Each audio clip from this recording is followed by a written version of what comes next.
Hey guys, in today's video I am going to show you how to make masala rice. For this recipe you will need cooked rice, 1 tablespoon oil, 1 teaspoon mustard seeds, a few curry leaves and salt, red chili powder, turmeric powder and mango powder. Heat a non-stick pan and add 1 tablespoon oil.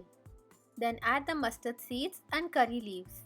Then we'll add the cooked rice and add all the dry spices like red chili powder, turmeric powder, mango powder and salt. Mix well and serve hot.